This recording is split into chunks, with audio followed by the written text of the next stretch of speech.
Alamin ang latest weather update ngayon dito sa Sir Aris Official Weather News Today. Patuloy pa rin ang epekto ng tatlong weather systems po sa ating bansa. Dito sa may northern and central Luzon, andyan pa rin ang northeast monsoon o yung malamig na hangin amihan. Dito naman sa bandang Visayas and Mindanao, andyan pa rin ang epekto ng easterlies o yung mainit na hangin naman galing sa silangan, at ang shear line o yung linya kung saan nagbabanggaan po ang amihan at ang easterlies nakaka-apekto sa malaking bahagi po ng southern Luzon. So may mga areas pa rin na uulanin sa ngayon. Samantala, base naman sa ating latest satellite animation, wala po tayong namamataan na bagyo or low pressure area sa paligid ng ating PAR at makaka-apekto rin sa ating bansa sa mga susunod na araw. Sa Luzon po, asahan pa rin ang pinakamatataas sa tsansa ng ulan sa may silangang parte ng southern Luzon dahil sa shear line o yung bangga ng mainit at malamig na hangin. Bicol Region, gayon din ang lalawigan ng Quezon, Marinduque, gayon din ang Oriental Mindoro at yung mga karapit na lugar pa dito sa may Rizal and Laguna, asahan ng makulimlim na panahon. May mga light to moderate with at times heavy rains, kahit mag-ingat din po sa banta ng baha at pagguho ng lupa. Dito naman sa may northern and central Luzon, pinakaulan ng mga light to moderate ang Cagayan Valley. Dito rin sa halos buong Cordillera Region, lalo ng Apayao, Kalinga, Mountain Province, and Ifugao, ngayon din ang lalawigan ng Aurora, epekto po ng northeast monsoon.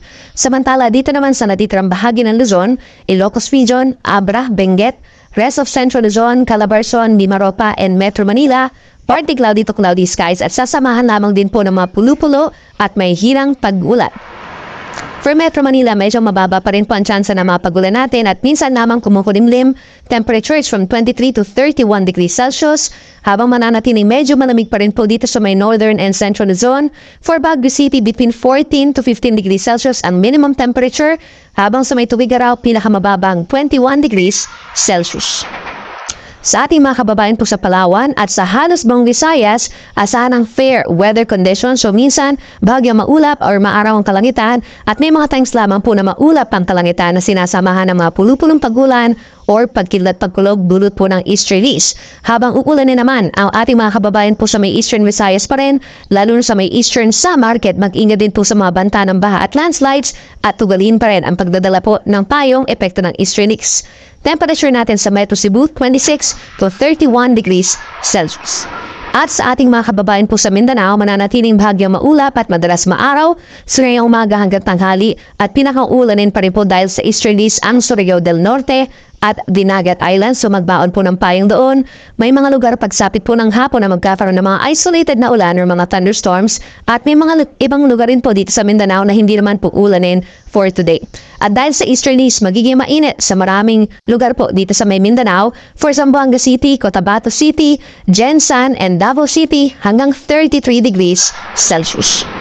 Sa ngayon po, dahil pa rin sa northeast monsoon, meron pa rin tayong gale warning sa ilang baybayin po dito sa may northern Luzon. Kabilang na dyan ang baybayin ng Batanes, Cagayan, Isabela, Ilocos Norte at bahagi po ng Ilocos Sur kung saan hanggang 4.5 meters or nasa 1.5 palapag ng gusaling taas sa mga pag-alo ng posibleng maranasan po doon pag mabawalan na pumalaot yung mga small sea vessels, lalo na yung mga nangingisda.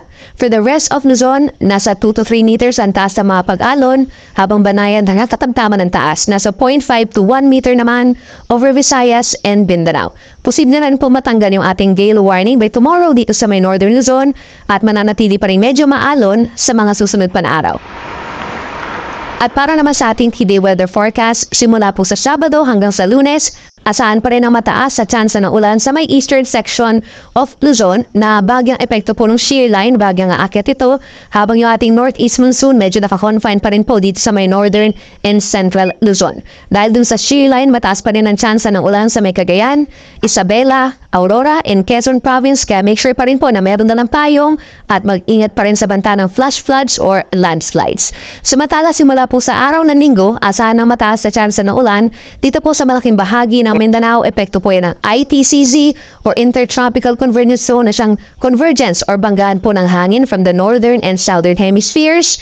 Sunday and Monday, mataas ang tsansa ng ulan sa may Caraga Region, Davao Region, Soc-Sabgen at mga nearby areas pa po sa Mindanao. So mag-ingat din po sa mga banta ng baha at laging tumutok sa ating mga updates and advisories. Samantala dito sa natitirang bahagi po ng Northern and Central Zone, may epekto pa rin ng Northeast Monsoon or hanging amihan. Medyo may kalamigan pa rin at sasamahan pa rin po ng mga mahina katamtamang mga pag-ulan lalo na sa mga areas ng Cordillera Region and the rest of Cagayan Valley. Habang ang natitirang bahagi ng bansa, asahan pa rin ang bahagyang maulap, fair weather conditions sa maraming lugar, kabilang na yung ating mga kababayan na nagse-celebrate ng festivals dito sa may Ati-Atihan sa may Aklan at sa Sinulog Festival dito sa Cebu po. Meron lamang chance na mapulo-pulo mapaulan or pagkidlat, pagkulog.